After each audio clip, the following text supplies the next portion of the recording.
Bienvenidos a nuestra Semilla Agustiniana, como siempre deseando a ustedes, a sus familias, seres queridos, una bendecida jornada en el nombre del Señor y que bueno, que poco a poco en la medida que va pasando este tiempo, digo yo, de purificación a muchos niveles, atmosférica, de purificación del corazón, de purificación de las relaciones, hagamos cada día una lectura siempre y cada vez más profunda de lo que vivimos y aprovechemos este tiempo también para madurar, para crecer, para ser mejores seres humanos, mejores personas, ¿no? Hoy uno de los temas apasionantes de Agustín, yo creo que lo hemos venido tratando de alguna manera en muchas semillas y en muchos tópicos, en muchos diferentes escenarios, y hoy vamos a tratarlo en el escenario del nacimiento, digámoslo así, de la iglesia, en un día muy especial como es el Pentecostés, aunque no vamos a tratar específicamente sobre esta celebración, pero sí de un aspecto en particular. Y ese aspecto en particular es la unidad, ¿no? Vamos a tocar algunos aspectos, vamos a tocar algunas aplicaciones interesantes para nuestra vida. Vamos entonces a escuchar este texto y pongamos en la presencia del Espíritu Santo esa luz necesaria para sacar de él el mejor provecho, ¿no? El texto dice así: la unidad del cuerpo de Cristo se congrega a partir de la diversidad de lenguas, es decir, reuniendo a todos los pueblos extendidos por el orbe de la tierra. El Espíritu nos conduce de la multiplicidad a la unidad. Este texto se encuentra en el Sermón 270. Vamos entonces a acercarnos a este comentario que tiene dos tópicos para abordar. Uno es esa parte exegética de Agustín, que es lo que quiere proponer allí, y hoy vamos a tratar de resaltar un aspecto histórico interesante.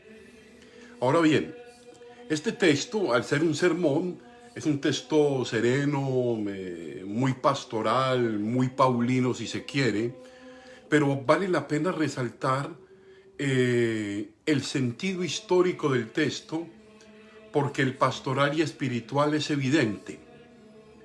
Hechos de los Apóstoles nos permite de alguna manera establecer la rápida difusión que tuvo la noticia de Cristo y cómo esta noticia de Cristo se hace metacultural, es decir, se coloca por encima de uno de los límites mayores que diferencia a los pueblos y a las personas y la distancia, como es el hablar lenguas diferentes. Esto es bien interesante, es un dato muy interesante.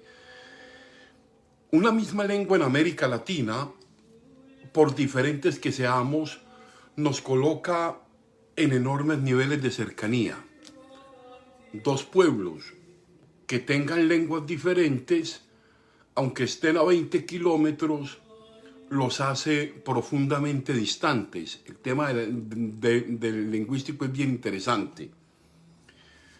Y entender, por ejemplo, que el cristianismo une y congrega la diversidad de lenguas, es decir, que reúne a formas de vida diferentes, culturas y pensamientos, pero que el cristianismo logra aunar a las personas, colocarlas en uno de los grandes pilares agustinianos del pensamiento, que es la unidad, y que esa unidad surge además también, como lo nombra Agustín, por medio del Espíritu Santo, y congrega uno de los elementos que más hace distantes a las personas, que son las lenguas. Seguramente es bien interesante apropiarlo, ¿no? O sea, cómo aunar las lenguas, o sea, llegar a acuerdos culturales en torno a un proyecto es bien interesante. Ahora bien, este no es el sentido primordial de pronto del texto, que es más pastoral y paulino, es más evidente, lo decimos hace un momento, pero creo que tiene ese tema histórico que puede ser relevante y que pocas veces sale. El segundo aspecto, si es bien agustiniano, ese es propio agustiniano, y es el de la unidad. Tengamos presente que Agustín es el filósofo, el teólogo del orden, de la interioridad, de la gracia, de la vida comunitaria, pero sobresale en un modo especial como teólogo de la unidad como principio fundamental del cual es la diversidad, unidad, diversidad. Luego lo vamos a profundizar en el nivel práctico. De la unidad como punto de partida y como punto de llegada, desde el punto de vista escatológico, desde el punto de vista teleológico, pero aquí está en un contexto, precisamente por lo que vivía Agustín, muy eclesial, ¿no? Y es el contexto de la unidad de la Iglesia en el siglo IV, que se vio amenazada por la presencia, por la división interna de la Iglesia con la secta llamada entonces donatista, y que ocupó gran parte del ministerio episcopal de Agustín, y muchas de sus cartas y muchas de sus grandes polémicas pues dejaron como resultado positivo desarrollado este concepto de unidad en la diversidad, no solamente en el escenario de una estructura comunitaria, de una convivencia fundada desde ese concepto unidad, sino desde una propuesta eclesiológica en la que se entiende la Iglesia como una unidad de diversos. Aquí ya nos vamos viendo entonces a ese nivel práctico. El gran tema de la unidad que va a ocupar nuestros esfuerzos a lo largo de la vida. La unidad es un esfuerzo permanente de la vida. Mantener la unidad es un esfuerzo y es una lucha permanente. Reconocer y valorar positivamente las diferencias y conducirlas a la construcción de un proyecto común va a ser una lucha permanente en la Iglesia en su propuesta para la humanidad, ¿no? Agustín va a aportar en modo fundamental, desde su convicción, desde su vivencia profunda de la fe, de que es solo desde la unidad que podremos construir no solo experiencias sociales y comunitarias óptimas y con abundancia de frutos, sino también de una manera especial comunicar íntimamente con Dios desde la unidad. De hecho, vamos a hacerlo un poco iluminado desde la Escritura. De hecho, quien permanece en la unidad permanece en Dios, y quien divide y rompe la unidad representa al que divide, es decir, al diablo. De hecho, tengamos presente, es bien interesante que una de las definiciones de diablo sea el que divide. Por eso es bien interesante, por ejemplo, cuando Lucas, el evangelista Juan, Lucas, cuando hablan de que todo reino que está dividido a la ruina, que no puede haber una ruptura de la unidad que no tenga como consecuencia el derrumbamiento de cualquier proyecto. De ahí la importancia de esto, ¿no? El que divide. De hecho, podríamos decir casi sin lugar a equivocarnos, yo soy de los pocos amigos de hablar del diablo como protagonista, porque me parece que a veces le estamos dando en ciertos escenarios eclesiales, se le está dando mucha más relevancia al diablo que a la presencia amorosa y misericordiosa de Dios. Hablamos más del mal, vemos todo en una situación. Yo recuerdo que hace algún tiempo alguna persona me decía, no, padre, que es que me llegó una maldición. ¿Pero por qué te llegó? No, porque es que me llegó un sapo. Llegó un sapo a la casa, entonces eso quiere decir que va a llegar el mal. Divididos internamente, desprovistos de la confianza en Dios y en nosotros mismos, comenzamos a darle poder a una cantidad de cosas y comenzamos a romper con la unidad. Cuando hablamos, bien interesante esto, cuando hablamos de diversidad, hablamos de esa manera diferente de poder ser uno mismo en relación con los otros. Este es otro escenario interesante de la unidad. Lo específico, lo propio de mí en relación con los otros, ¿no? Lo que me diferencia, lo que específicamente yo soy, mis talentos, mis carismas, mis capacidades, lo que yo soy verdaderamente es lo que tiene que soportar, y a partir de ahí la construcción de muchas relaciones, que es desde donde olvidamos de una manera lamentable, y por eso fracasan muchos proyectos de vida de parejas o de amistades especiales, como lo queramos llamar. Fracasan es por esto. Pero esa capacidad, ahondemos un poco más, de crear símbolos, de interpretar, de ver la vida, de codificarla, de tener manera diferente de sentir, de sentirse, evidencia la presencia divina, según Agustín, que nos faculta para expresar la realidad de diferentes modos y unirnos en lo fundamental de la unidad, reconociendo que es desde la diferencia específica de cada uno que podemos construir una unidad verdaderamente sólida. Esta unidad, esta dimensión de la unidad en la diversidad, nos urge a pensar en una mayor apertura a las diferencias y a un sano cultivar la tolerancia.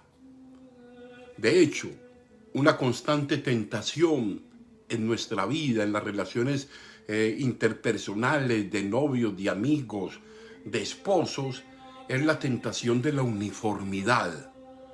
Uniformar a los otros a mi parecer, uniformar a los otros a mi sentir, a mis gustos, a mis caprichos. Pretender negar la diferencia atenta contra la dinámica de la construcción de las relaciones edificantes y sólidas. No podemos construir desde una unidad entendida como uniformidad. Si hay algo maravilloso en la construcción de una relación, no es que tú te parezcas a mí o que yo me parezca a ti, porque en realidad nos encontramos dos historias diferentes, ¿no? Dos historias diferentes nos encontramos, con sus más y sus menos, con sus grandezas y sus miserias, pero cada uno de lo que cada uno es, enriqueciendo lo que cada uno es, haciéndolo cada vez mejor, da al otro lo que él es, su propia riqueza, y enriquece al otro. No pretendamos construir una unidad desde la uniformidad, porque es un abocamiento seguramente al fracaso. La iglesia está constituida de dones y de carismas. La iglesia es una unidad de diversos. Cuando hemos sobrepasado ese margen de tolerancia necesario, hemos comenzado a crear los grandes conflictos internos dentro de la iglesia. De hecho, la iglesia los ha tenido a lo largo de su historia, desde su propia configuración, luego el gran cisma de Oriente y Occidente, luego la Reforma Protestante, y luego todas las divisiones que se han venido dando, algunas de ellas hasta con unos aportes muy, muy interesantes, vistos hoy desde la visión ecuménica cristiana, ¿no? Pero hay una cosa que tiene que permanecer: la unidad. El que permanece en la unidad permanece en Dios, nos dice la palabra. El que está fuera de la unidad está fuera de la comprensión de ser uno en el Padre, en el Hijo y en el Espíritu Santo. Lo decíamos esta semana cuando hacíamos la lectura desde el libro de la Trinidad. Pidámosle pues a Dios, primero, gracias Señor, porque nos has hecho a cada uno únicos e irrepetibles, totalmente diferentes. Segundo, ayúdanos Señor a descubrir nuestra propia riqueza, lo específico que nos has dado a cada uno, para saber darlo y para saber construir en nuestra vida, en nuestro hogar, con las parejas, con la familia, con los hijos, entre los amigos y la comunidad, una experiencia verdaderamente enriquecedora, donde la riqueza de cada uno es la diferencia que cada uno representa, pero que unida en el amor a Cristo y en el servicio a la unidad de la iglesia, nos hace una iglesia de apertura, una iglesia seria, una iglesia tolerante, una iglesia comprometida, una iglesia que suma lo mejor de las personas y construye ese proyecto del reino de Dios que Él pide de nosotros. Les deseo una jornada maravillosa. Agradezco siempre esa presencia constante en la Semilla Agustiniana. Y bueno, saludo a todas las personas que se hacen presentes, a Rafita Rincón, a Mari García, a mi gran amigo Rodrigo Covaleda y la emisora Mariana, y a todas las personas que en realidad siempre están presentes en esta transmisión. Y pidámosle pues al Señor que cada día nos haga más fuertes en la unidad, en los escenarios donde nos encontremos. Yo los bendigo en el nombre del Padre, del Hijo y del Espíritu Santo. Amén.